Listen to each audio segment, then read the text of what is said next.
Et salut à tous les amis, c'est Tuerto, j'espère que vous allez bien, moi c'est Nickel. Alors aujourd'hui on se retrouve pour une nouvelle vidéo où on va parler de Gran Turismo 7 et de l'annonce qu'a fait Polyphony à l'occasion des 100 millions d'exemplaires vendus. Je parle bien évidemment de l'annonce du Spec 3 sur Gran Turismo 7 avec l'ajout de différentes fonctionnalités, voitures, circuits. On commence avec deux circuits qui ont été ajoutés, je parle bien évidemment de Yas Marina et du circuit Gilles Villeneuve. Donc deux circuits bien connus du calendrier de la Formule 1 maintenant. Le circuit d'Abu Dhabi, on ne le présente plus. Yas Marina, vraiment sur un circuit qui est sublime, tout comme le circuit Gilles Villeneuve. Franchement, ça fait extrêmement plaisir de voir de tels circuits arriver sur Gran Turismo 7. Ensuite, nous avons 8 nouveaux véhicules qui vont arriver sur le jeu en décembre. Donc avec l'arrivée du Spec 3, je parle bien évidemment déjà de 4 véhicules qui nous ont été annoncés. Une GT3, ça fait tellement longtemps qu'on en attend une. Enfin, personnellement, moi, ça fait tellement longtemps. Parce que sympa, toutes ces GT3. Je crois que la GT3 la plus récente qu'on ait à l'heure actuelle, c'est la Mercedes de 2022, la Mercedes GT3. Là, on va avoir la Ferrari 296 GT3. Donc, franchement, que demande le peuple.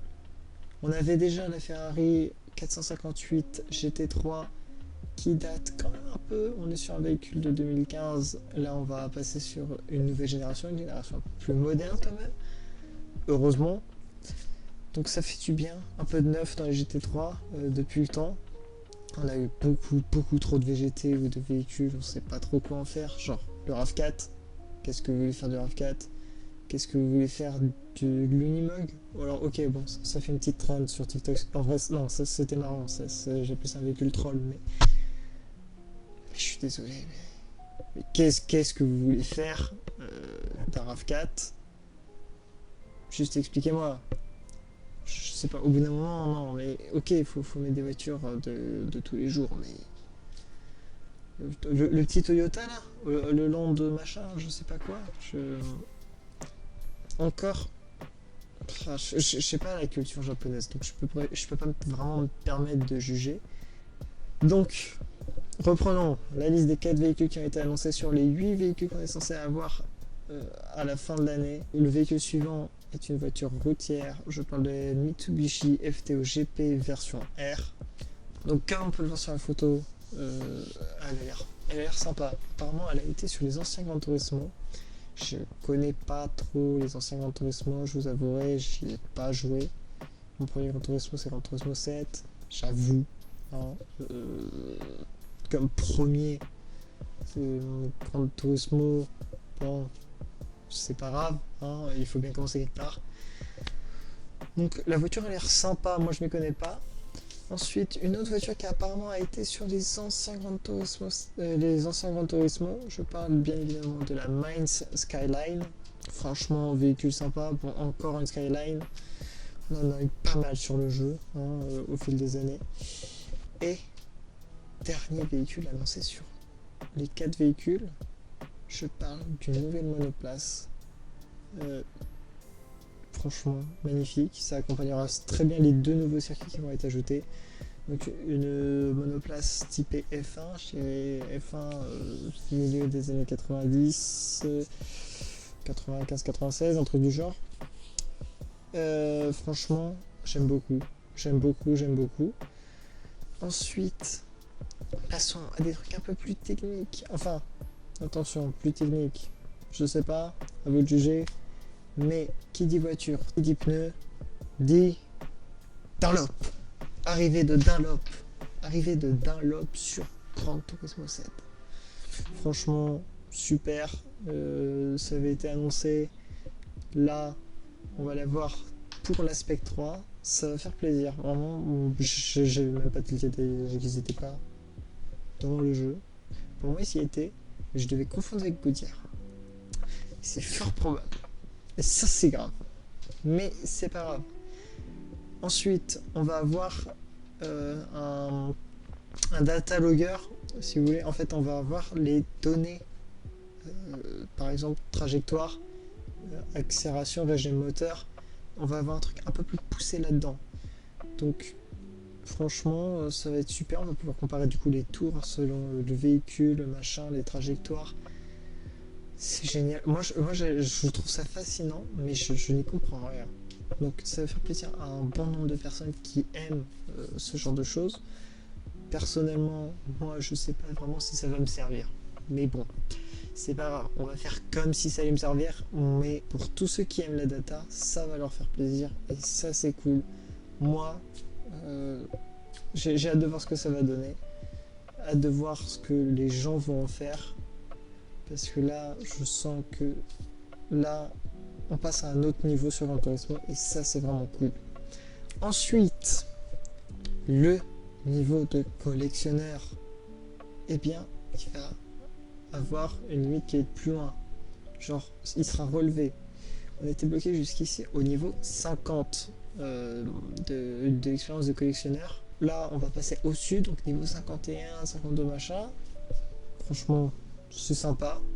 Petite nouvelle fonctionnalité comme ça. Et dernière feature dernière feature, pas vraiment, parce qu'il y en a encore après, mais concernant les voitures, les invitations, qui n'a jamais reçu d'invitation? Qui n'a jamais eu une invitation qui a expiré? Qui n'a jamais pu acheter cette voiture parce que son invitation avait expiré? Et ben là, ça y est, les invitations aux bandes centrales seront illimitées. Illimitées. On va pouvoir les acheter quand on veut, dès qu'on aura reçu l'invitation. Ça fait plaisir. Non, ça fait plaisir. Non, parce que t'es obligé de charbonner si tu veux la bagnole avant que la date expire. Bon, et on n'a pas tous un emploi du temps vide. Si vous voulez mon avis, c'est mieux pour tout le monde que ça soit comme ça et que ça le reste. Ensuite, Weekly Challenge. Donc cette feature qui a été rajoutée il n'y a pas si longtemps que ça sur Gran Turismo. Donc on aura plus de contenu.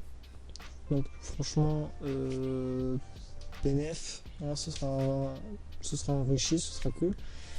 Ensuite, concernant quand on lance le jeu, nouvelle cinématique d'ouverture. Et ça, c'est cool.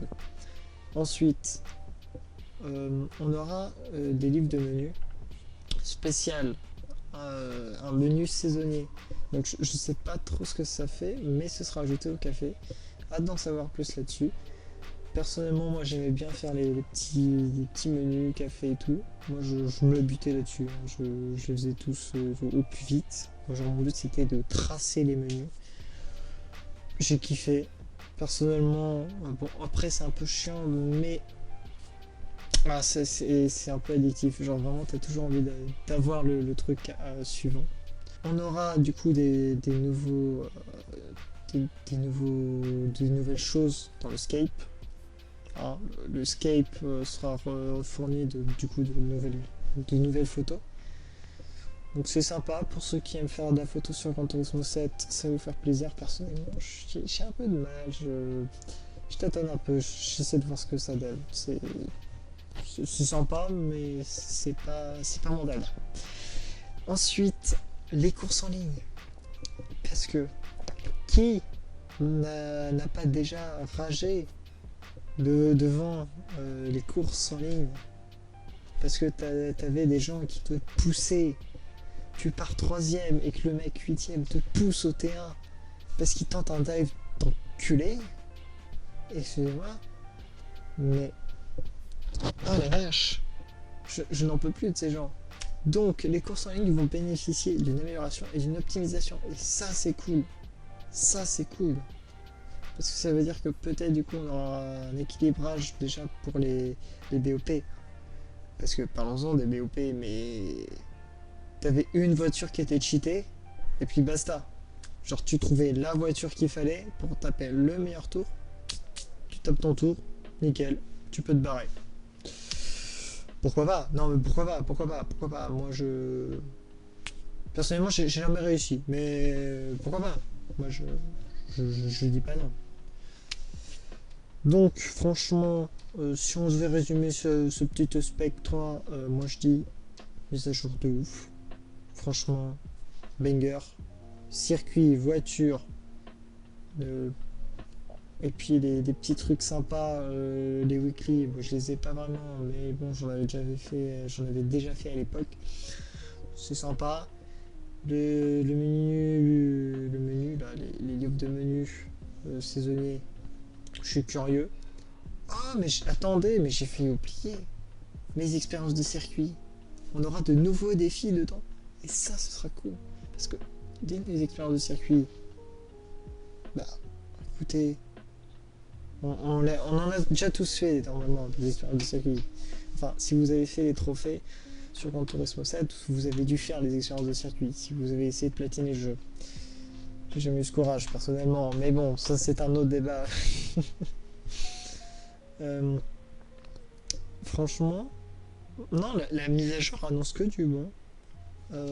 J'espère que avec la 296, on aura peut-être une autre GT3. Est-ce qu'une petite remplaçante de la RSR, je sais pas. Je sais pas. En vrai, non, ce serait sympa. Ce serait sympa de peut-être une autre GT3 pour accompagner encore le lot. Parce que on a du coup un prototype, donc la monoplace. On a deux voitures qui étaient sur les anciens Gran Turismo. Et on a la 296 GT3. Donc si on pouvait avoir une autre GT3, moi je dis pas non. Pas obligatoirement, ça peut être des voitures qui étaient sur les autres Gran Turismo. Moi ça me va, je suis pas difficile là-dessus. Donc moi je dis bénéf. Et attendons décembre. Sur ce, moi je vous souhaite une bonne journée. J'espère que la vidéo vous a plu.